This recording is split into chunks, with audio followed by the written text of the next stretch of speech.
Salmos capítulo 53. Y dice así la palabra del Señor: insensatez y maldad de los hombres. Al músico principal sobre Mahalat, mástil de David. Dice el necio en su corazón: no hay Dios.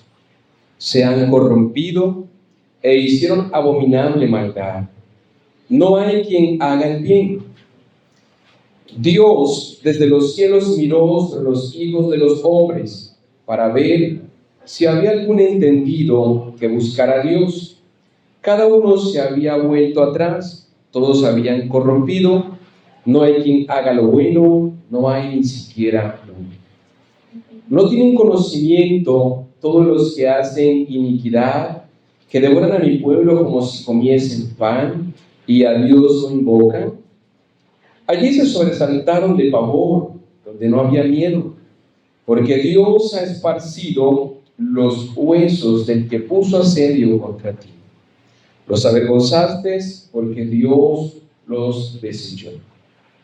Oh, si saliera de Sión la salvación de Israel, cuando Dios hiciere volver de la cautividad a su pueblo, se gozará Jacob y se alegrará Israel.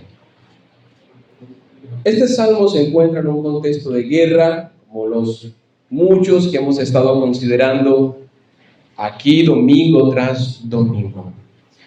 Probablemente estamos hablando de la ocasión cuando Absalón se rebeló contra David. Se llevó una multitud de personas para traer opresión a la nación de Israel.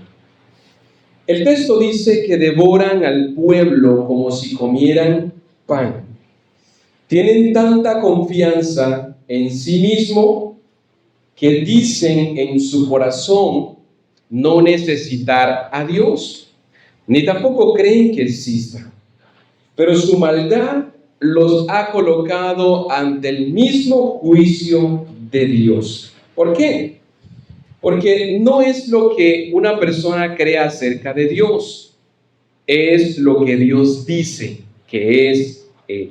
Y con eso en mente, vamos a observar el siguiente bosquejo donde será expuesta la palabra del Señor. La necedad humana. Vamos a mirar 4 aspectos: el pensamiento del necio, la mirada de Dios, el juicio de Dios y el ruego del salmista. Miremos una pregunta para introducir el desarrollo del sermón. ¿Por qué algunos hombres deciden no creer en Dios? Bueno, el texto hoy nos va a decir que es por su necedad, por su dureza de corazón. Los ateos intelectuales responden a esta pregunta diciendo: Dios no existe, porque si Dios existiera, no habrían tantas contradicciones en su ser. Por ejemplo, en su perfección, en su poder, en su moralidad. Ellos dicen: si Dios fuera perfecto, no habría nada imperfecto. Es decir, no habrían enfermedades, no habrían sufrimientos, no habría muerte. Pero también ellos dicen: si Dios es el creador de todo, tiene que venir entonces el mal de Él. La pregunta que ellos hacen es: ¿cómo creer en un Dios que al mismo tiempo puede crear a un diablo para contender todo el tiempo con Él? Sería un Dios cuestionable en cuanto a su propia ética. Pero ellos también siguen argumentando, diciendo que Dios es asesino, que Dios se dedica a juzgar a las personas por lo que hacen, y dicen que este comportamiento es el que corresponde a los humanos. Pero ninguna de estas razones reducen la existencia de Dios. Que el sufrimiento y la maldad existan no son pruebas suficientes para determinar que Dios no existe. Ningún ser humano puede cuestionar lo que Dios puede o no puede hacer. El apóstol Pablo levanta esta pregunta: ¿quién eres tú, oh hombre, para que alterques contra Dios? Hay cosas que son malas en el pensamiento de los humanos, mas para Dios pueden ser buenas. Es decir, cuando Dios permite el sufrimiento en el mundo, es porque hay un bien mayor que el hombre desconoce, pero que éste da gloria a Dios. Porque vuestros pensamientos no son sus pensamientos, vuestros caminos no son sus caminos, declara el Señor. Efectivamente, Dios sometió a todos bajo pecado para luego tener misericordia de todos. Porque donde abundó el pecado, abundó la gracia. Pero creo que este salmo sustancialmente no está dirigido a un ateo intelectual, sino a un ateo práctico. Son personas que se limitan a eliminar a Dios de su mente y de su corazón para tener libertad de cometer todo tipo de pecado sin que sea cuestionado. Y creo que hacia eso apunta el corazón mismo de este salmo. Observemos nuestro primer aspecto, y es el pensamiento del hombre necio. Versículo número 1. Dice el necio en su corazón: no hay Dios. En esta primera parte, no solo sabemos lo que dice el necio, sino dónde lo dice. No se trata de una persona que crea un canal de YouTube para hablar sobre las 5 razones para no creer en Dios. Más bien se trata de un hombre que con sus palabras habla desde el corazón. Es posible que sea una persona que con sus labios diga que hay un Dios, sin embargo lo niega en su corazón. Es una persona que puede creer en teoría que Dios existe, pero ser un ateo práctico en la forma como vive.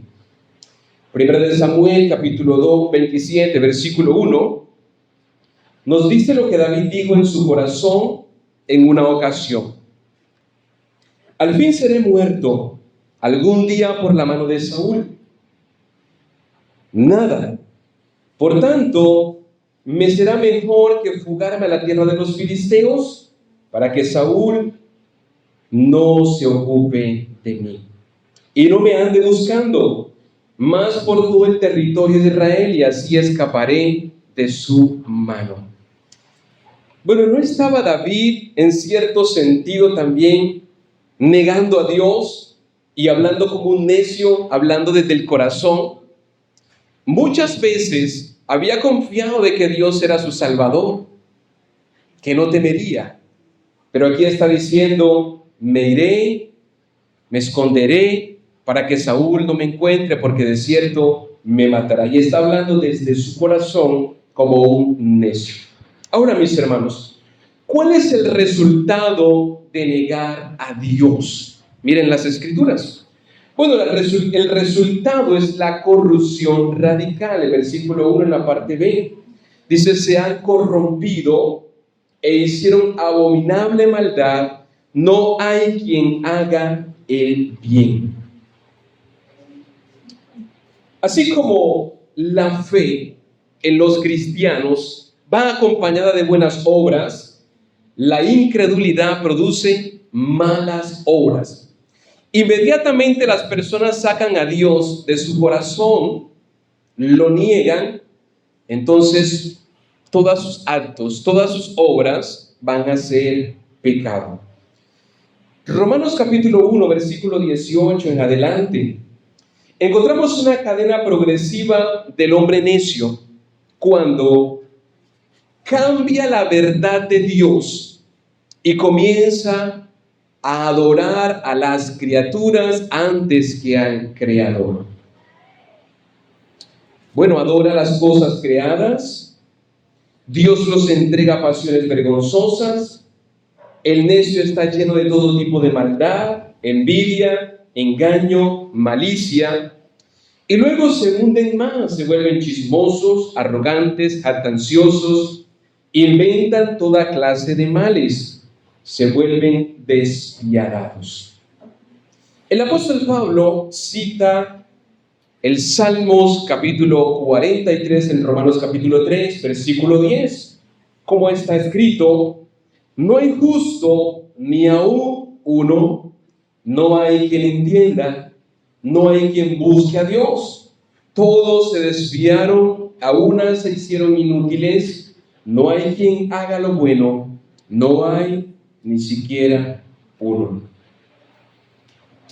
Bueno, si nosotros salimos por las calles preguntando a las personas que nos encontramos si son ateos, lo más probable es que la respuesta de ellos es no, yo creo en Dios. Algunos dicen yo soy católico o yo soy cristiano. Otro dice, bueno, yo no me estoy congregando, pero yo creo en Dios. La gran mayoría son como el necio que se describe aquí, ateos prácticos. Muchos dicen, yo creo en Dios, pero siguen sin iglesia, siguen sin obediencia, organizan sin pensar en Dios. Ellos dicen, Dios existe, pero ellos mismos viven como si Dios no existiera. No tienen en cuenta a Dios para sus planes, y esto los coloca en el plano de hombres necios que dicen en su corazón no hay Dios, aunque con sus labios ellos puedan profesar creer en Dios. Miremos en segundo lugar la mirada de Dios hacia estas personas. Versículo 2. Dios desde los cielos miró sobre los hijos de los hombres para ver si había algún entendido que buscara a Dios. Cada uno se había vuelto atrás, todos se habían corrompido, no hay quien haga lo bueno, no hay ni aún uno. ¿No tienen conocimiento todos los que hacen iniquidad, que devoran a mi pueblo como si comiesen pan y a Dios no invocan? Si bien el hombre puede querer olvidarse de Dios, este texto dice que Dios nunca se olvida de los hombres. Siempre está observando al hombre. El texto dice, Dios mira desde los cielos.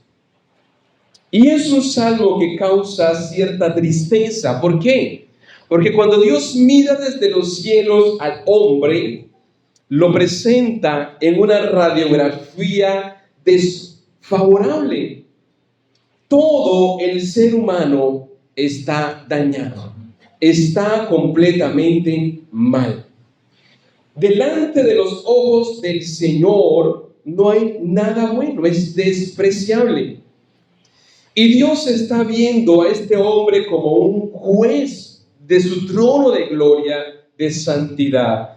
Y todo lo que ve en el hombre es malo, es maldad. Dios baja y mira. ¿Y qué es lo que mira? Maldad.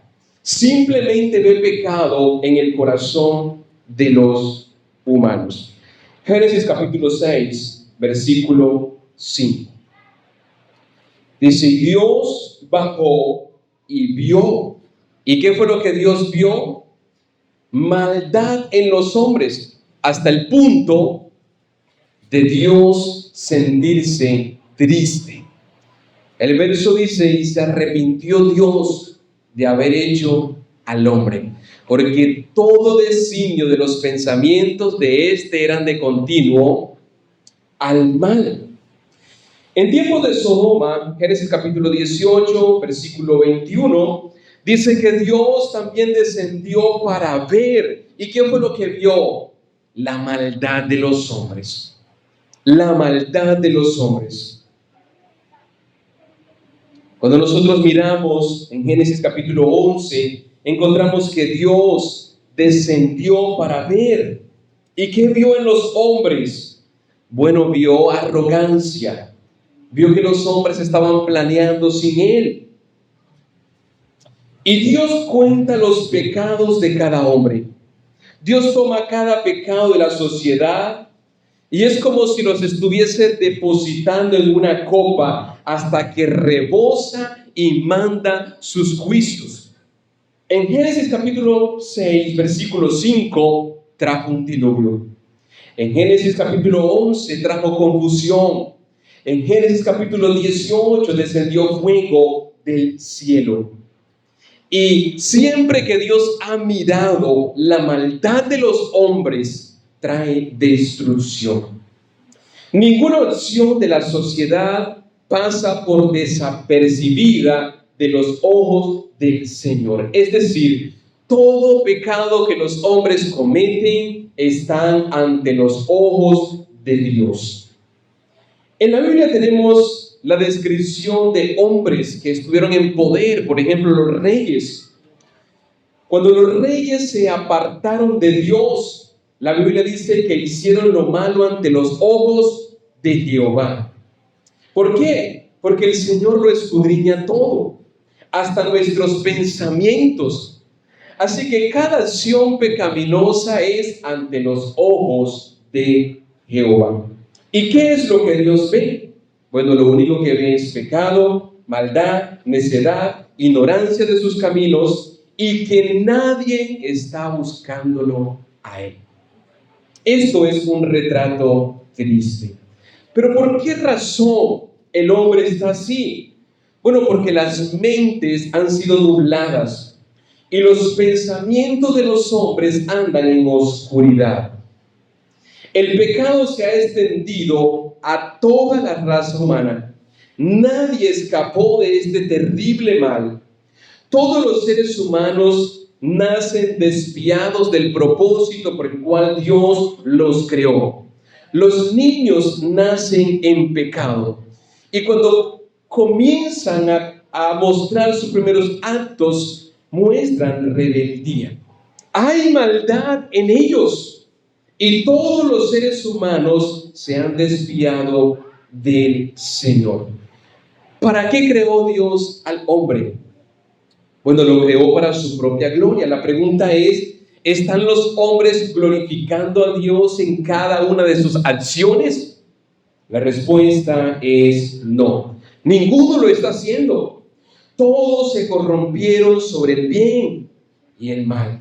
Todos nos corrompimos en pensamiento desde la cabeza hasta los pies. Todos los seres humanos son inútiles para hacer el bien. El texto dice, nadie busca a Dios. Ninguno hay bueno. Nadie está buscando agradar a Dios. Nuestras mejores acciones ni siquiera son buenas ante Dios, porque a lo mejor no buscan la gloria de Dios, sino nuestro propio bien. Y es por esa razón que debemos evaluarnos cada día en nuestro corazón. ¿Cómo estamos? ¿Cómo está nuestro corazón? El texto dice el necio en su corazón, no hay Dios. Es decir, es una persona que dice que no hay Dios sin palabras, porque es en lo más profundo de él. Ahora, hermanos, ¿será que los necios no se dan cuenta de las consecuencias a las que se están exponiendo cuando niegan a Dios? Bueno, esto es lo que dice el versículo 5. Allí se sobresaltaron de pavor donde no había miedo. Es decir, ellos viven la vida tranquilos, como si nunca Dios fuera a castigar sus acciones. No hay temor, no hay miedo en su corazón, porque Dios ahora los mira y serán esparcidos, entonces serán avergonzados y serán desechados. Cuando ellos están bien, y creen estar seguros, entonces Dios los mira y dice que serán sobrecogidos de pavor. Cuando no había miedo, ahora hay miedo. ¿Por qué? Porque los huesos de ellos serán esparcidos, porque el Señor los avergonzará, porque el Señor los va a desechar. Isaías capítulo 2, versículo 12 al 19. Encontramos que Dios tiene reservado un día para todos los soberbios, para todos los altivos, los arrogantes, los que viven sin tener en cuenta a Dios. Y este día es un día terrible. Ese día el ateo intentará desaparecer o ocultarse del Dios que existe y que ellos decían que no existía. ¿Será que nunca van a comprender que no pueden escapar de Dios? Por mucho que el incrédulo diga que Dios no existe, un día tendrán que encontrarse cara a cara con Dios, y ese día será un día terrible, porque toda la vida vivieron como si Dios no existiera, pero ahora se están ocultando de ese que nunca creyeron en Él. Alguien dijo: en la tierra hay muchos ateos, pero en el infierno hay muchos creyentes. Y esto es cierto. Cuando evangelizamos, cuando compartimos la fe, las personas no quieren venir al Señor, ateos prácticos. Pero cuando observamos Lucas capítulo 18, encontramos a hombres que están en tormentos diciendo: yo quisiera que en la tierra se le predicara a mis hermanos para que no vengan al lugar donde yo estoy. Mientras estuvieron en la tierra, ateos. Cuando están en el infierno, creyentes. Dios quiera que ese no pueda ser el momento del arrepentimiento. Dios quiera de que hoy pueda ser el día en que los pecadores puedan venir ante el Señor. Dios quiera que hoy pueda ser el momento para unirse al Evangelio y alcanzar la gracia destinada de Dios para sus vidas. Miremos ahora en última instancia el ruego que hace el salmista en el versículo número 6. Oh, si saliera de Sión la salvación de Israel, cuando Dios hiciere volver de la cautividad a su pueblo, se gozará Jacob y se alegrará Israel. Este pueblo está sufriendo. Y está sufriendo bajo las inclemencias de hombres impíos, perversos, que los están devorando como si comieran pan. Y el salmista dice: Señor, que saliera la salvación para este pueblo, que se levantara un gran redentor, que la cautividad por fin se terminara y que hubiera gozo en Israel. Mis hermanos, este mismo sufrimiento es el que llevamos todos los que hemos creído hoy en el Señor. Todos los cristianos hoy padecen muchas aflicciones en este mundo. Y las mismas escrituras dicen: en el mundo tendréis aflicciones. El verdadero Hijo de Dios sufre cuando ve cómo los incrédulos están perdidos. Y por las mismas opresiones que los incrédulos causan a sus vidas, hay aflicciones. ¿O qué podemos pensar del hombre llamado Lot? La Biblia dice que Lot afligía su alma justa al ver cómo la maldad crecía día tras día. Su corazón se llenaba de tristeza, de dolor. Y esto es lo que experimentamos todos los creyentes. Nos duele ver cómo la maldad crece, cómo los hombres rechazan al Señor, cómo compartimos la fe con otros y deciden vivir para este mundo sin Dios. Pero a pesar de este cuadro, el salmista concluye con un canto de esperanza. Oh, que saliera de Sión la esperanza para Israel. Estamos tristes en medio de un mundo malo al ver tanta gente mala. Pero podemos también cantar con relación a los cantos de Sión. Hoy como iglesia podemos decir, oh, que saliera la salvación del Señor. Señor, que te manifestaras para que entonces hubiera libertad y la iglesia pudiera gozar de gozo. Mis hermanos, el Señor escuchó este clamor. Escuchó el clamor del salmista. ¿Cuándo fue la liberación que se dio de este monte? Bueno, cuando estudiamos las historias bíblicas, nos damos cuenta que en ese monte, donde fue proclamado la petición de que el Señor levantara un libertador, el Señor levantó un gran Salvador. En ese mismo monte se levantó un gran Salvador y fue crucificado en ese mismo lugar. ¿Y quién fue? Cristo Jesús.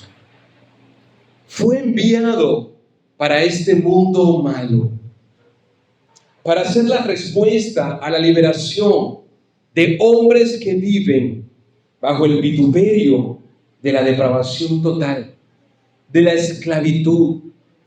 Cristo vino como una respuesta de esta oración, como la redención a los hombres, para que todos aquellos que viven una vida sin Dios, sin propósitos, ateos prácticos en la manera como viven, puedan encontrar salvación.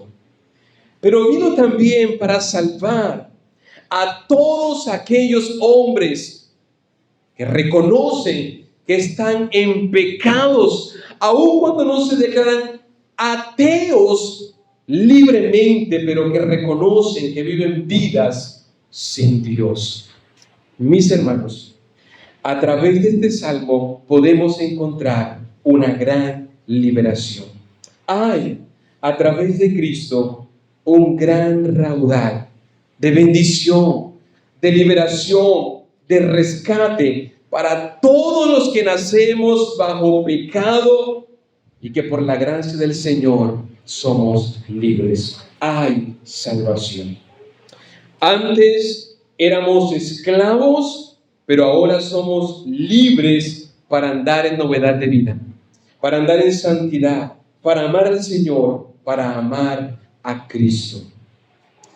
Hermanos, que este salmo nos ayude a reflexionar y nos ayude a no olvidarnos de dónde nos rescató el Señor.